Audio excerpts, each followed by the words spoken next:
Bonjour, membre du club d'équipe de la salle. Aujourd'hui, Sacha m'a passé son Pure Minx et elle m'a expliqué qu'il ne tournait pas vraiment de façon égale sur tous les côtés.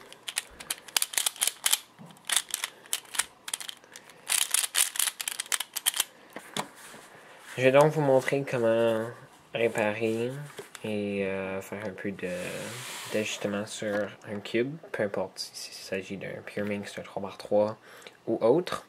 Le seul outil nécessaire dans cette vidéo sera un tournevis étoile et peut-être du lubrifiant plus tard.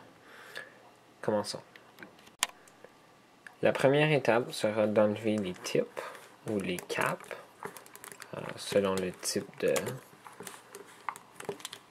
puzzle que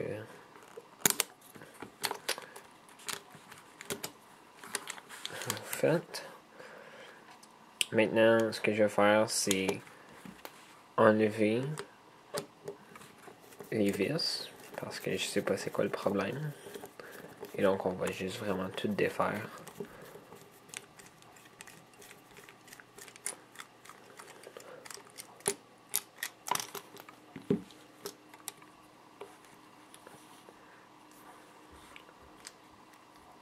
Ici pour vous montrer, il s'agit d'un Pure Minx.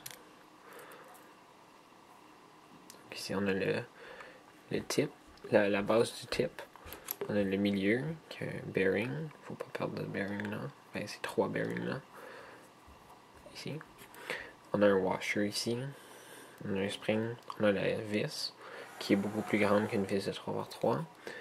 Et on va mettre ça de côté. On va remettre ça tout ensemble pour pas perdre de morceaux. Parce que c'est très important de ne pas perdre de morceaux. On va continuer avec les autres milieux.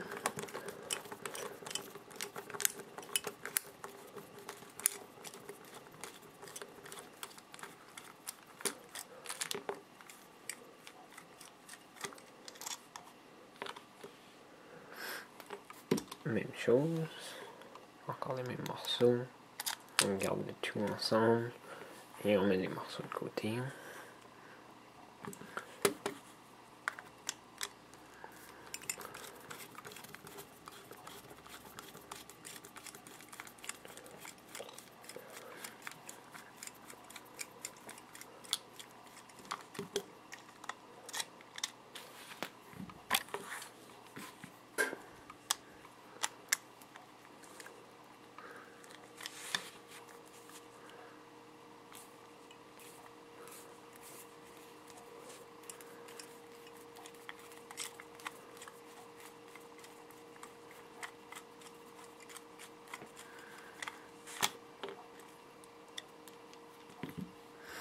Et ça, c'est un problème commun.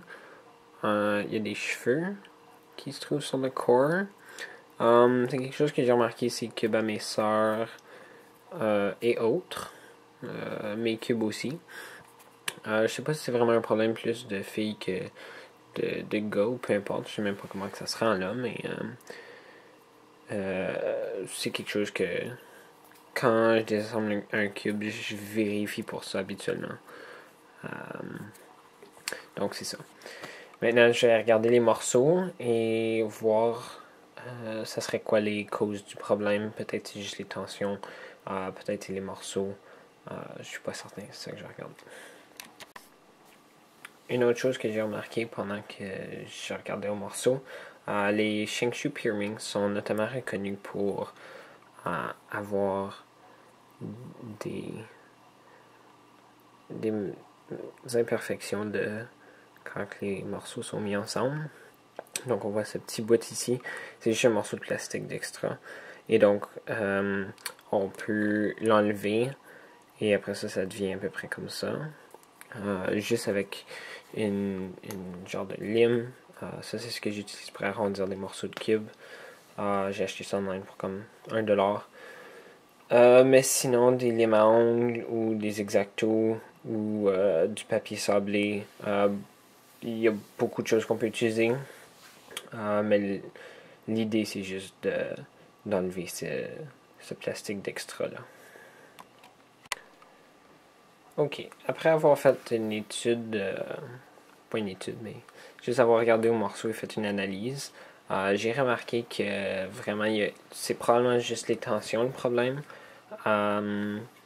Et donc, il y a aussi une autre chose. Certains des milieux, on voit qu'ils ont encore du lubrifiant. On le voit dans la réflexion ici un peu. Encore du lubrifiant original qui est venu comme de la manufacture de Cube. Donc, ce que je suggère, c'est d'avoir une genre de... Comme ça, c'est juste un linge à vaisselle que ma mère m'a donné quand j'ai commencé à faire du Cube pour que j'utilise ça à place de comme ruiner des gilets parce que je faisais ça sur mon gilet ou peu importe. Et ça va beaucoup mieux que juste gaspiller plein d'essuie-tout. Et quand ça devient vraiment sale, tu fais juste le laver. Donc ça c'est vraiment un truc que je vous donnerais. Donc là j'ai essuyé ça. Un des endroits les plus importants à lubrifier sur un cube, c'est les vis. Donc c'est ça que je vais faire maintenant. Il y a plusieurs choix de lubrifiants. Celui que je vais utiliser aujourd'hui, c'est du Bubble Blue. C'est lubrifiant canadien qui peut être acheté aux compétitions. Ça vient en seringue, il m'en reste pas beaucoup. Mais c'est ça. Et moi j'ai un type spécial qui vient pas normalement avec les seringues de lubrifiant. Il y a aussi du Traxxas 5000, je veux dire. 50K. Et ça, c'est vraiment bon aussi. C'est une bonne alternative. Je sais qu'il y a certains hobby shops qui vendent ça. Comme il y a un hobby shop à Orléans que j'ai été visiter aujourd'hui qu'il y en avait. J'ai été très surpris. Donc, ouais, mais sinon, ça se commande en ligne. Parce que pas mal tout ce qu'on fait avec le cube, ça se commande en ligne. Sur le premier endroit qu'on va lubrifier pour le cube, ça va être ici. Juste sur l'extérieur. Difficile de voir à travers la caméra là, mais on en met un peu ici. Après ça en dedans. Et c'est pas mal ça. Faut pas en mettre trop non plus. Et après ça, je vais en mettre ici à la base. Comme ça, il y a du lubrifiant sur les deux surfaces. Et sur le. Oups. Sur le cylindre. Un peu. Et donc, on met ça ensemble comme ça. Et là, ça va s'améliorer avec le temps. Mais on peut voir que on entend un peu le son là, du gummy. Ensuite, on va en mettre sur le spring et le bas de la vis. Et en dessous du washer. Parce que ça, c'est les points qui ont le plus de friction.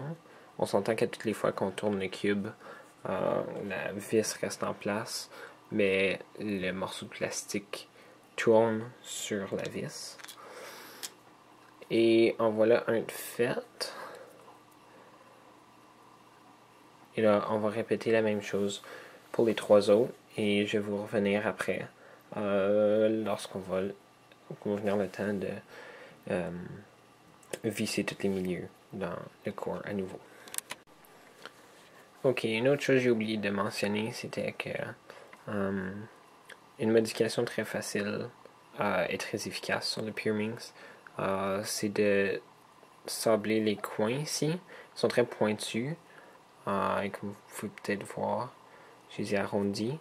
En temps normal, j'aurais dû faire ça avant de lubrifier les milieux, juste comme ça, j'ai pas besoin de m'inquiéter de tenir la vis pour pas qu'elle tombe. Mais c'est pas grave. Donc, j'ai fait quand même. C'est très vite, très efficace. Maintenant, on va se remettre à réassembler le Puremix. Donc, on prend un premier milieu. Puis on visse, basically. La façon que j'aime faire ça, c'est de mettre le tournevis ici contre mon ventre. Et après ça, de juste visser en tournant le corps à main, comme ça. Je trouve que c'est très efficace comme méthode. C'est difficile à montrer, mais je suis pas mal sûr que vous allez être capable de comprendre. On va pas le visser comme au complet. Pyraminx, c'est un puzzle qui est assez difficile à ajuster les tensions dessus. Mais j'essaie d'avoir une certaine élasticité. Et après ça, je juge par là et par la hauteur de la vis. Comme ici, je vois que c'est un peu trop haut. Donc, je vais le descendre. Je continue de tighter. Et là, je vais juste m'arrêter ici. Et je vais essayer avec les autres. Sur Pyraminx, une autre chose qui est très importante, c'est de vérifier que les milieux sont bien l'un par rapport à l'autre. Donc, ici je mets lui, on voit que c'est bien l'un par rapport à l'autre. Et je fais la même méthode, sauf que cette fois-ci, j'ai pas besoin vraiment de m'appuyer sur mon corps, parce que j'ai déjà un... peut-être pas. Je vais le faire quand même. La même méthode. Juste pour essayer d'avoir les vis aussi droites que possible. Parce que c'est un aspect qui est relativement important à avoir. Donc continuez à répéter la même étape pour les 3 autres côtés ou tous les autres côtés que vous avez à faire selon votre puzzle. Une autre particularité propre au Pyraminx est que je préfère assembler les edges avant d'assembler le dernier étage, donc le dernier milieu. Donc j'ai assemblé ceux-là. Et ici, je vais juste placer selon leur position résolue. Parce que sinon, on pourrait avoir des cas qui sont impossibles. Et on tente de minimiser ça autant que possible. Et ici, on fait juste, encore une fois, ajuster.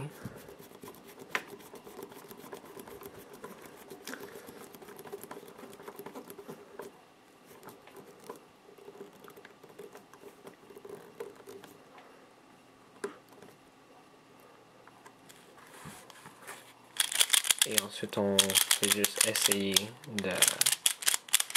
Selon le... Si je vois que c'est pas vraiment bon. C'est un petit peu...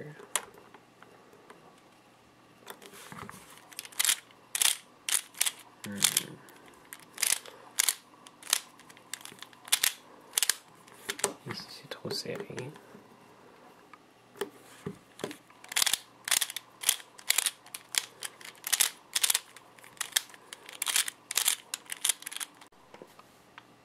Finalement, la dernière chose que j'ai faite, c'est juste mettre un peu de...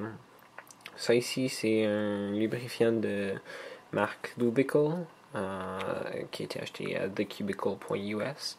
Je sais pas c'est quelle viscosité, mais c'est assez basse, plutôt que le Bubbloo. Et j'ai juste mis ça à l'intérieur ici. Et j'ai juste ajusté un petit peu plus. On voit que le Pyraminx est beaucoup mieux. Mais pas encore tout à fait parfait. Ça va venir avec le temps et l'usage, comme ça le lubrifiant se répand partout dans le Pyraminx. Donc merci d'avoir regardé la vidéo et à la prochaine.